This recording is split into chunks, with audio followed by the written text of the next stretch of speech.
വചനവീഥിയിലൂടെ father ജെ.ബി. Puthur.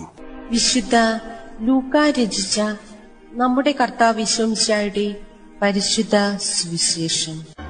അധ്യായം 3, 1 മുതൽ 14 വരെയുള്ള വാക്യങ്ങൾ. സ്നാപകന്റെ പ്രഭാഷണം. തിബേരിയൂസ് സീസറിന്റെ 15-ാം ഭരണവർഷം പൊന്തിയൂസ് പീലാത്തോസ് യൂദയായുടെ ദേശാധിപതിയും ഹേരോദേസ് ഗലീലിയുടെയും അവന്റെ സഹോദരൻ ഫിലിപ്പോസ് ഇത്തൂറിയ ത്രക്കോണിത്തീസ് പ്രദേശങ്ങളുടെയും ലിസാനിയോസ് അബിലോനയുടെയും ഭരണാധിപന്മാരും അന്നാസും കയ്യഫാസും പ്രധാന പുരോഹിതന്മാരും ആയിരിക്കെ സക്കറിയായുടെ പുത്രനായ യോഹന്നാന് മരുഭൂമിയിൽ വെച്ച് ദൈവത്തിന്റെ അരുളപ്പാടുണ്ടായി.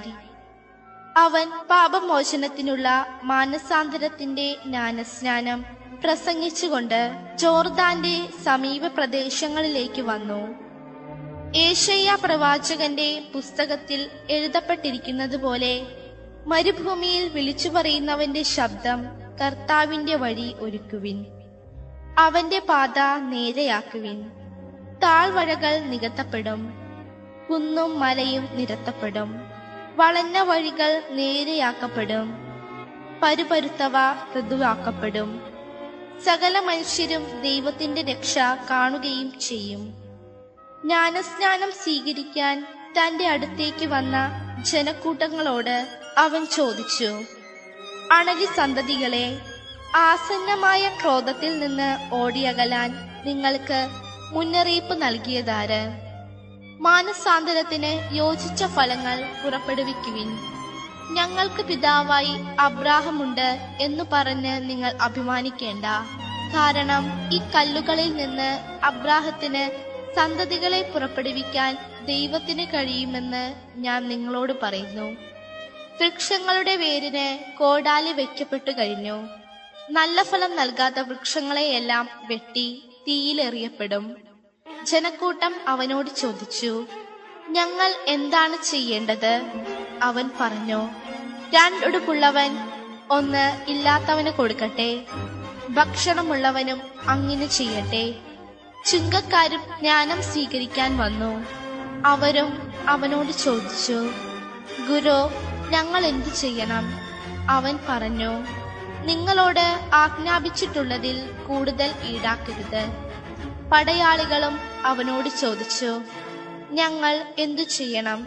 അവൻ അവരോട് പറഞ്ഞു, നിങ്ങൾ ആരെയും ഭീഷണിപ്പെടുത്തരുത്, വ്യാജ്യമായ കുറ്റാരോപണവും അരുത്, വേതനം കൊണ്ട് തൃപ്തിപ്പെടണം. സാമൂഹ്യ വ്യവസ്ഥിതിയിൽ ആവശ്യം വരുത്തേണ്ട മാറ്റങ്ങൾ. യോഹന്നാന്റെ ദർശനത്തിൽ ലോകത്തിന്റെ രക്ഷയ്ക്കായി ഭൂമിയിലേക്ക് അയച്ചിരിക്കുന്ന തന്റെ പുത്രനെ ജനപദങ്ങളുടെ ഇടയിലേക്ക് അയക്കുന്നതിന് മുമ്പായി ജനങ്ങളെ ഒരുക്കുക എന്നുള്ള ദൗത്യം നിർവഹിക്കുന്നതിനു വേണ്ടി ദൈവം തക്കതായ ഒരു വ്യക്തിയെ തിരഞ്ഞെടുക്കുന്നു. സഖറിയാസിന്റെയും എലിസബത്തിന്റെയും പുത്രനായ യോഹന്നാൻ മാംദാനിയാണ് അത്. ദൈവത്തിന് തന്നെ പ്രത്യേക ഇടപെടലിൽ പൂജാതനായ യോഹന്നാനെ ദൈവം ഈ പ്രത്യേക ദൗത്യ നിർവഹണത്തിനായി തിരഞ്ഞെടുക്കുകയും നിയോഗിക്കുകയും ചെയ്യുന്നതായിട്ടാണ് നാം ഇന്നത്തെ സുവിശേഷത്തിലൂടെ കാണുക. യോഹന്നാൻ തനിക്കായി നീട്ടപ്പെട്ടിരിക്കുന്ന ദൈവത്തിന്റെ നിയോഗം സന്തോഷത്തോടുകൂടെ അത് ഏറ്റെടുത്തുകൊണ്ട് ജനങ്ങളുടെ മുമ്പിൽ പൊതുവേദിയിൽ പ്രത്യക്ഷപ്പെടുന്ന യോഹന്നാനെ ലൂക്കാ സുവിശേഷകൻ നമ്മുടെ മുമ്പിൽ അവതരിപ്പിക്കുകയാണ് ഇന്നത്തെ സുവിശേഷത്തിലൂടെ. യോഹന്നാൻ ജനങ്ങളോടായിട്ട് സംസാരിക്കുന്നു, നിങ്ങളുടെ ജീവിതത്തിൽ വ്യതിയാനങ്ങൾ വരുത്തണം, നിങ്ങളുടെ ജീവിത ശൈലിയിൽ മാറ്റങ്ങൾ വരുത്തണം, മാനസാന്തരം നിങ്ങളിൽ ഉണ്ടാകേണ്ടിയിരിക്കുന്നു എന്ന ആശയം വളരെ ശക്തിയായ രീതിയിൽ ജനങ്ങളുടെ ഹൃദയത്തിലേക്ക് യോഹന്നാൻ എറിഞ്ഞുകൊടുക്കുകയാണ്. യോഹന്നാന്റെ പ്രഭാഷണ ചാതുര്യവും പ്രഭാഷണത്തിന്റെ വിഷയത്തിന്റെ ഗൗരവവും മനസ്സിലാക്കിക്കൊണ്ട് വളരെയധികം ജനങ്ങൾ യോഹന്നാനെ ശ്രവിക്കുന്നതിനു വേണ്ടി തടിച്ചുകൂടുന്നു. യോഹന്നാനിൽ അവർ ദർശിക്കാനിടവന്ന ഒരു ദൈവിക പ്രകാശം, ദൈവിക നിയോഗം അവരെ യോഹന്നാനിലേക്ക് ആകർഷിക്കാൻ ഇടവന്നു എന്ന് വേണം വിചാരിക്കാൻ.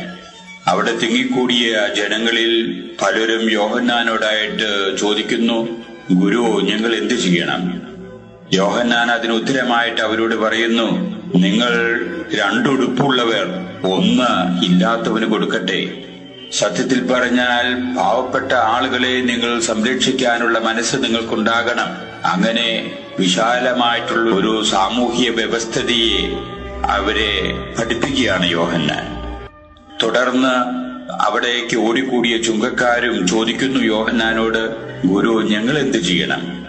യോഹന്നാൻ അവരോടായിട്ട് ഉപദേശിക്കുന്നു, നിയമാനുസൃതം വ്യവസ്ഥിതമായിട്ടുള്ള നികുതിയിൽ കൂടുതൽ ഒന്നും നിങ്ങൾ ജനങ്ങളിൽ നിന്ന് കിമ്പളമായിട്ട് വാങ്ങരുത്. നിയമത്തിന്റെ പരിധിയിൽ മാത്രമേ നിങ്ങൾ പ്രവർത്തിക്കാവൂ. ഇത് കേട്ട അവിടെ ഉണ്ടായിരുന്ന പല പട്ടാളക്കാരും യോഹന്നാനോടായിട്ട് വീണ്ടും ചോദിക്കുന്നു, ഗുരു, ഞങ്ങൾ എന്ത് ചെയ്യണം? യോഹന്നാൻ അവരോടായിട്ട് ഉപദേശിക്കുന്നു, നിങ്ങൾ ഒരു തരത്തിലും മറ്റുള്ളവരെ ഭീഷണിപ്പെടുത്തരുത്. പ്രത്യേകിച്ച് പാവപ്പെട്ടവരെ ചൂഷണം ചെയ്യാൻ ഇടവരരുത്. അവരുടെ സംരക്ഷകരും അവരെ സഹായിക്കുന്നവരുമായിട്ടാണ് നിങ്ങൾ തീരേണ്ടത്.